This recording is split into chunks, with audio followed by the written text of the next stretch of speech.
Sentyabrda İsveçin radikal sağçıları olan Demokrat Partiyası parlamentdə ilk dəfə olaraq yer utdular.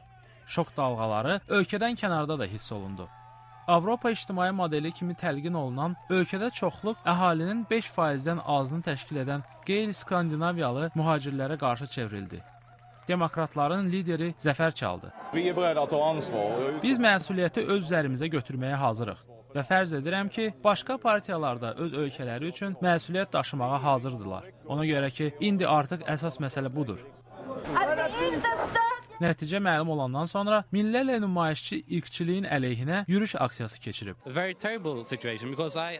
Çox dəhşətli bir vəziyyətdir. Ona görə ki, mən elə bir ölkədə boya başa çatmışam ki, ətrafımdakı bütün insanlar həmişə çox tolerant olublar.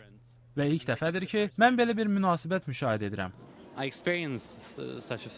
Lakin bu rəydən fərqli olaraq radikal sağçılar, mühacirət əleyhinə olan partiyalar Avropa boyu tərəqqi etməkdə davam edirlər. Hollandiya Azadlıq Partiyası kimi bir çoxu anti-İslam platforması ilə çıxış etməklə səs toplayıblar. Partiyanın rəhbəri Geert Wilders koalisiya hökumətində xeyli üstünlük əldə edib.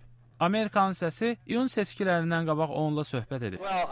Mən müsəlmanların əleyhinə deyiləm. Lakin düşünürəm ki, İslam totalitar ideologiyadır və bu bizim azad düşüncəmizə ziddir. Biz burada Hollandiya və Avropanın azadlığı uğrunda mübarizə aparırıq. Fransa və İtaliyada keçirilən son seçkilərdə də radikal sağçılar üstünlük təşkil ediblər. İyul ayında Fransa müsəlman örtüyünü qadağan edən ilk Avropa ölkəsi oldu. Siyasətçilər bunun Fransa dəyərlərinə zidd olduğunu bildirdilər. Siyasi iqlimə baxmayaraq, hər il 100 minlərlə mühacir hələ də Avropa sahillərinə axışırlar. Bir çox mühacir ümid etdikləri kimi qarşılanmadıklarını görürlər. Vaşinqtondan Bəxtiyar Zamanov, Amerikanın səsi.